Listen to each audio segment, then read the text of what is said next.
Om Swastiastu. Assalamualaikum warahmatullahi wabarakatuh. Salam sejahtera untuk kita semua. Namo Buddhaya dan salam kebajikan. Perkenalkan, kami dari kelompok 1 akan membawakan dan memaparkan laporan praktikum Fisika Dasar 2 terkait dengan hukum Hooke. Adapun nama dari anggota kami yaitu saya sendiri, Imade Yuda Negara dengan NIM Akhir 028. Yang kedua itu adalah Safina Aulia Magfirah dengan NIM Akhir 030. Yang ketiga itu Daniel Abimanyu Sareng dengan NIM Akhir 031. Yang keempat itu Made Sastra Bujangga dengan NIM Akhir 032. Dan yang terakhir itu Made Pasa Aryuda dengan NIM Akhir 033.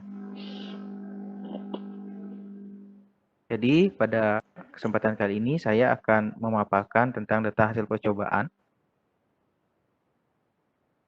Jadi pada percobaan kali ini kita menggunakan dua pegas, yaitu pegas 1 dan pegas 2. Pada pegas 1 kita mengambil panjang awal pegas yaitu 0,17 meter, di mana tata cara dari percobaan ini yaitu kami melakukan penambahan beban dan juga pengurangan beban. Jadi penambahan beban kami lakukan sebanyak 11 kali. Jadi pada data kita dapatkan data 1 sampai dengan 11 itu adalah penambahan beban. Sedangkan data 12 sampai dengan 21 itu pengurangan beban. Jika kita lihat pada data 1 sampai dengan 11, itu terjadi penambahan beban, di mana beban semakin besar, tetapi posisi atau jarak itu semakin nilainya semakin kecil.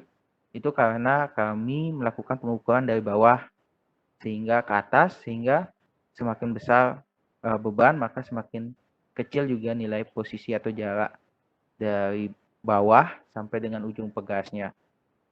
Tetapi jika kita melihat kecenderungan data pada perubahan panjang pegas, itu semakin besar beban, maka perubahan panjang pegas itu semakin besar atau mengalami pertambahan panjang. Sedangkan jika kita lihat pada data 12 sampai dengan 21, itu semakin kecil masanya, maka posisi atau jaraknya itu semakin besar, tetapi perubahan panjangnya semakin mengecil juga atau mengalami perpendekan. Untuk pegas 2, selanjutnya. Untuk pegas 2, kami menggunakan panjang awal yaitu 0,252 meter atau sekitar 25,2 cm. Tata cara percobaannya hampir sama atau sama dengan pegas 1. Cuma bedanya di sini massa, yaitu pada pegas 1 itu massanya memiliki interval sebesar 5 gram, tetapi untuk pegas 2 massanya memiliki interval sebesar 10 gram. Jadi kecenderungan datanya juga sama, yaitu semakin besar massa, maka posisi jaraknya itu semakin kecil, sedangkan perubahan panjang itu semakin besar atau mengalami pertambahan panjang. Jika kita lihat kecenderungan data pada pengurangan beban atau data 12 sampai dengan 21, semakin kecil massa, maka perubahan posisi itu semakin besar dan perubahan panjang pegas itu semakin kecil atau mengalami perpendekan. Slide selanjutnya. Untuk pembahasan akan dilanjutkan oleh rekan saya. Untuk waktu dan tempat saya persilahkan. Baik, saya Safina Aulia Magfira, NIM Akhir 030, akan menjelaskan bagian 2 yakni pembahasan.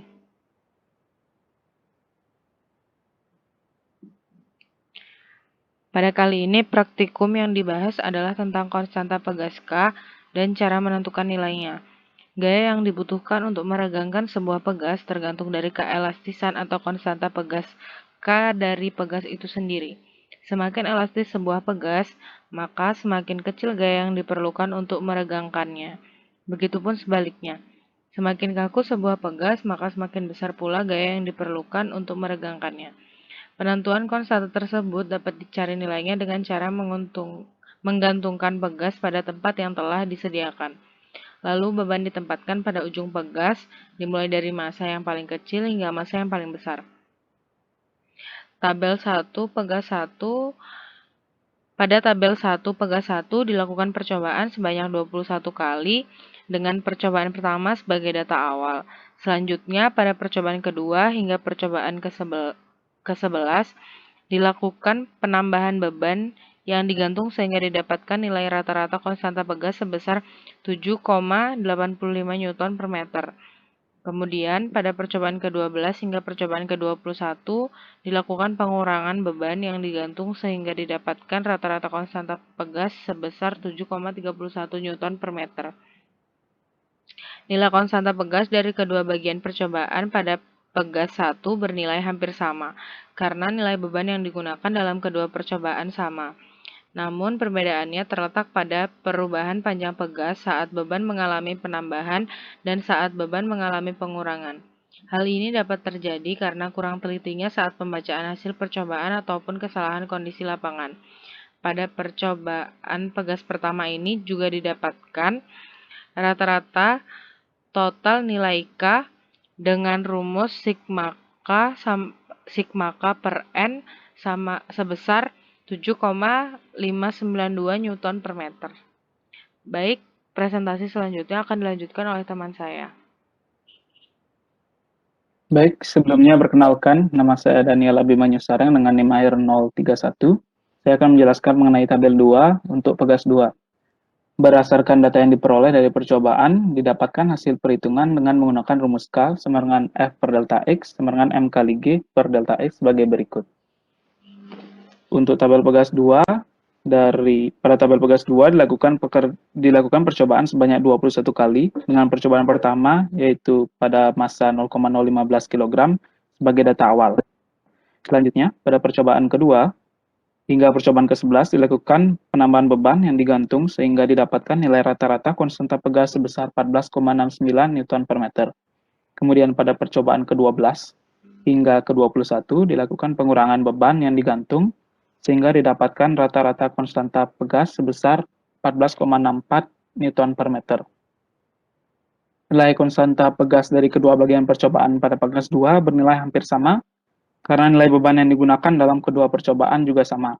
Namun perbedaannya terletak pada perubahan panjang pegas saat beban mengalami penambahan dan juga saat beban mengalami pengurangan. Hal ini dapat terjadi karena kurang telitinya saat pembacaan hasil percobaan ataupun kesalahan dalam kondisi lapangan.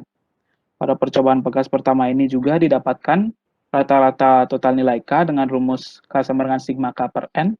Sigma K adalah total K dari percobaan pertama hingga 21 dibagi dengan banyaknya percobaan yaitu 21 sehingga didapatkan rata-rata K total yaitu sebesar 14,67 Newton per meter. Selanjutnya, itu saya akan menjelaskan hubungan tabel 1 dari pegas 2 dan tabel 2 untuk pegas 2. Tabel 1 dan tabel 2 ini menunjukkan semakin besar berat beban yang digantung, maka pada pegas maka semakin kecil nilai konstanta pegasnya, dan begitu pula sebaliknya.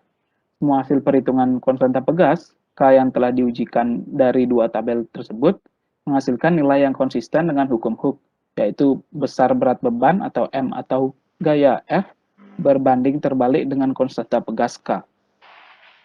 Sekian dari saya, selanjutnya akan dilanjutkan oleh rekan saya.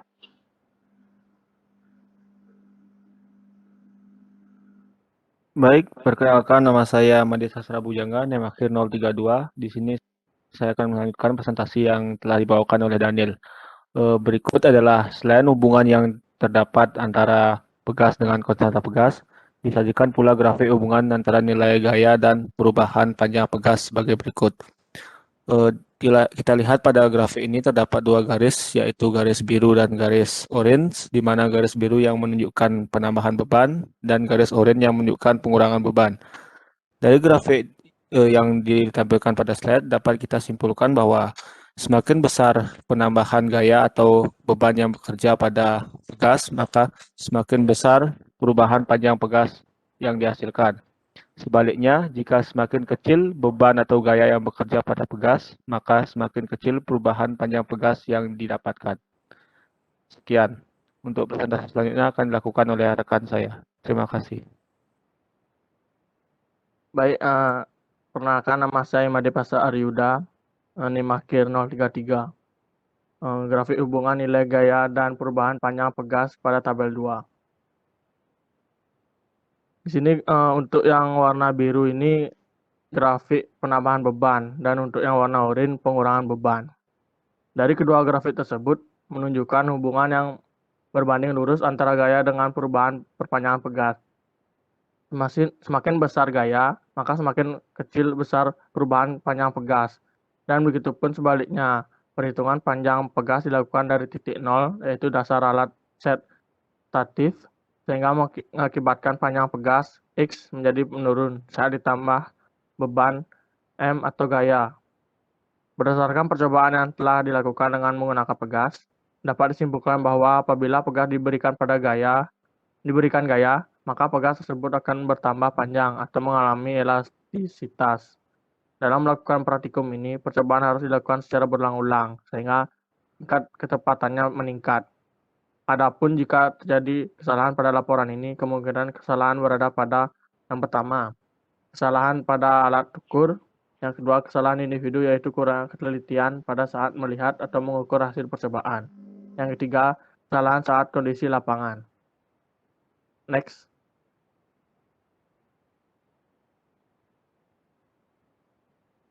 Baik, untuk kesimpulan dari percobaan yang telah kami lakukan akan saya bacakan sendiri. Next slide-nya. Baik, untuk kesimpulan pertama yang didapat, semakin besar beban atau M yang digantung pada pegas, maka semakin besar gaya yang bekerja untuk menarik ke bawah. Kemudian untuk yang kedua, besarnya konstanta dipengaruhi oleh massa, gaya yang bekerja, gravitasi, dan perubahan panjang pegas akibat pengaruh beban. Kemudian yang ketiga, kemampuan renggangan suatu pegas dipengaruhi oleh massa beban yang digantungkan dan juga konstanta pegas. Yang keempat, hasil pengukuran konstanta pegas dengan menggunakan pegas yang sama memiliki nilai yang hampir sama. Kemudian yang kelima, semakin besar gaya yang dikerjakan pada pegas, maka semakin besar pula perubahan panjang pegasnya. Hubungan ini bersifat berbanding lurus. Kemudian yang keenam, berdasarkan hasil praktikum didapat kesimpulan yang sama dengan bunyi dari hukum Hooke. Sekian dan terima kasih.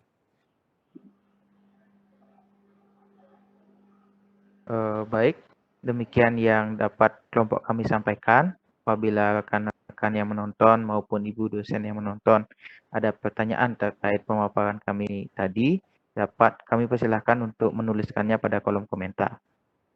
Baik, demikian yang dapat kami sampaikan. Om Santi Santi Santi Om. Wassalamualaikum warahmatullahi wabarakatuh. Terima kasih.